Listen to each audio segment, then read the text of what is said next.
All right, let's talk Motorola Razr Fold after 48 hours or so of use. And two things can be true at the same time. This can absolutely be the best book style foldable I've used and the one that I would recommend anyone to purchase even after just a short period of time. But on the other hand, I don't necessarily know if that's enough. Let's bring the camera around and talk about it.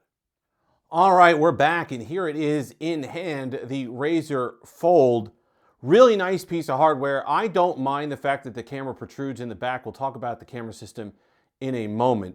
But overall, this texture feels nice on the back. This is the black and blue color, or whatever it is that they have here. I like this color a lot. Really sharp, really sleek. It's built well. The hinge is solid. Absolutely. The crease is a little bit better than some of the other foldables that we've seen this year. So if you're somebody that really worries about that, you're not going to notice it as much. It's still there. It's still noticeable, but not as prominent as on some of the other folding devices. I really like the outer display. There's a very, very, very soft curve. It feels like even almost the OnePlus 13 or that 2D glass, 3D glass, whatever they called it, where it was basically the old Windows phones. Lumia's had it too, where there's this very slight taper at the very edge of the display. But it gives the phone a very nice feel in the hand, similar to what you get with the Motorola Edge, but maybe a little less dramatic, but it tapers to the frame.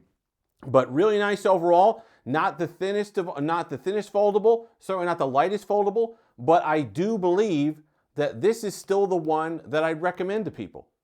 And there's a couple different points here to be made with that. And number one is battery life.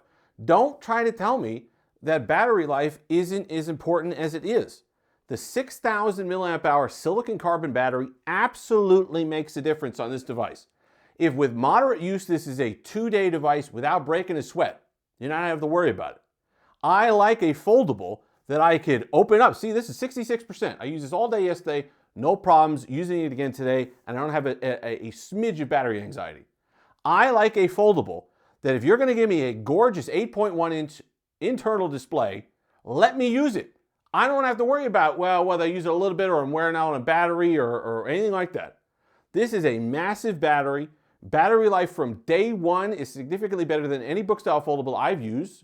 So the ones in the United States, right? The Galaxy Z Fold 7 and the Pixel 10 Pro Fold. This easily bests them. And that to me makes a difference on these devices.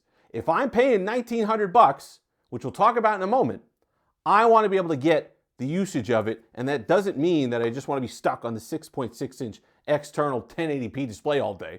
I want to be able to open it up and use this gorgeous display. And I can absolutely do that all day long on the Motorola Razr Fold without issue. Faster charging, 80 watts, 50-watt wireless. Some of the charging numbers that we're used to seeing from overseas devices come to this with the Motorola Razr Fold. That makes a difference as well. I like seeing that. I like the texture on the back. I wish more companies would do that. I love what Motorola, even this is the black one, I love what Motorola does with color and the textures and the different materials. I don't mind the fact that it has a bit of a camera hump, same way I didn't on the Xiaomi 15 Ultra, because I kind of use that as a built-in like kind of stand almost, where I just kind of grip from there and I use my index finger against it, and I don't have a problem with it. It makes it a nice, pleasant device to hold in the hand. Phenomenal battery life. And then let's talk about the cameras, because when you see complaints about these book style folds, it's that, well, I'm paying all this money and I don't get a flagship camera experience. Well, Motorola has done their best here. This is certainly some of the best stuff that Motorola has come up with. 50 megapixel triple camera setup, telephoto 3x optical, takes phenomenal photos. I'm going to take a bunch for the full review that we do next week on this, but boy, just on preliminary, it is everything that we've come to love from Motorola photos the last few years on some of these 50 megapixel primary sensors. They're saturated, nice color, good contrast. These are definitely flagship worthy cameras. And if that's something that's bothered you on book style folds in the past, it doesn't have to bother you with the Motorola Razr Fold. You also get pen support, the Pen Ultra. You can go ahead and write, which is something that I think was a great idea. If you're Samsung left that behind. Sure, the Z Fold 7 is thinner and lighter, but I've got this large internal display. Let me use a pen on it. For Samsung to drop the ball on the Stylus seems bizarre to me with its S Pen heritage, but that's where we are. Where Motorola's now picked that up. You saw it on the G Stylus, adding a battery to that. We have that. We'll have the review of that next week. But let me color on this. Let me draw on this. Let me use this to come up with thumbnails and mark up documents. And let me use this display for something other than scrolling through social media on a bigger form factor. So I like the fact that Motorola has kind of picked up the mantle there of stylus input on these devices. Now, software. Motorola's promised extended support.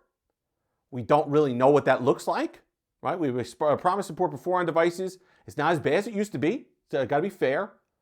Devices have Android 16 now. They've gotten a little better with that, but it's still not something that you'd say, you know, just it's a given. Just without even thinking about it, Motorola is going to be excellent in software support over the next 5, 6, 7 years. I don't know that, but at least there's that support there for your money. The software experience was at least somewhat tailored towards a larger display. I like when I swipe up, my app drawer takes up the entire display. I like that. There is software in here that you could go into settings and you can determine how spread out you want your apps to be, whether you wanted to take up this much of the display, you wanted to stretch the whole display. That's going to get better, I think, in Android 17. You're going to see, because companies don't have the choice anymore, right? They have to have their apps be scalable. And so I think that you're going to be able to tie in even better. But Motorola did put something in there to make it where if you want your apps all stretched, you can do that and take advantage of the larger display. So Motorola just didn't slap on its regular Hello UI on here and call it a day. There are ways to extend that. And I think that's good at least. Now, $1,900, and it's still a book style fold. So yes, to me, this is the best book style fold you could buy. But it's still a niche product. It's still not a product that you say, this is absolutely for everybody. This is a fundamentally different user experience, different software experience than you get on just a large phone. And that to me is the differentiating factor. Now, if you need something that you don't want anything as extreme as a Galaxy Z Trifold, but you still look at a lot of documents all day, if you're signing a lot of e-docs all day, if you use this for work, if you use this for your business and the multitasking makes sense for you, then this is the one that I'd buy. Because if you're using this for work, if you're somebody that has just an absolute need for something like this that would lead you to spend that kind of money, then hey, guess what? I want the battery life that's going to allow me to do all that stuff without having to be hooked up to a charger. And that's, to me, the most important experience here. Screens are excellent. Motorola screens have been really good for the last few years. No change here. So Motorola took, you know what? I don't even care that it only has a Snapdragon 8 Elite. Snapdragon 8 Gen 5. Not going to come across a problem there. Okay, I used it in the OnePlus 15R. That's a capable chipset. You tie it with 16 gigs of RAM, you're fine. You're not going to have any issues. So I'm really not worried about power there. It's going to do everything you want to do.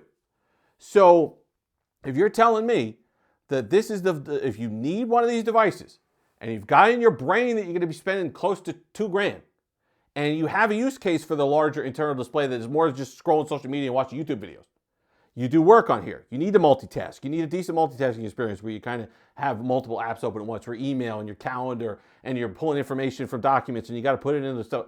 If you have a use for that, then this is absolutely the fold that I recommend. Now, we're going to give it the whole week. We're going to use it a lot, but I'll tell you what, I have to put my SIM in for work for Android Authority. I have to put my SIM into the Motorola Razr Ultra. And for the first time in a while, I'm really going to be disappointed taking my SIM out of a book style fold and putting it into the clamshell foldable. Because I've been enjoying this experience this much. It is a phenomenal piece of hardware. Really nice to hold, like I said. Nice balance, nice displays, decent enough software, snappy experience, and that phenomenal battery life and flagship level quality cameras that people have been asking for on these devices before, especially for your $1,900. So again, if you're somebody who needs it, this is the one I recommend. But does it do anything that breaks it out of that mold? That you'd go up to a casual user who's used to their $1,300 Galaxy S26 Ultra and say, you know what? This is worth that $600 more to you, even if you're a casual user. Am I there yet? No. But this is pretty darn good. And that battery life gets it one step closer to that. If you've made it this far, like, comment, subscribe, all that fun stuff. Until next time, have that delicious day.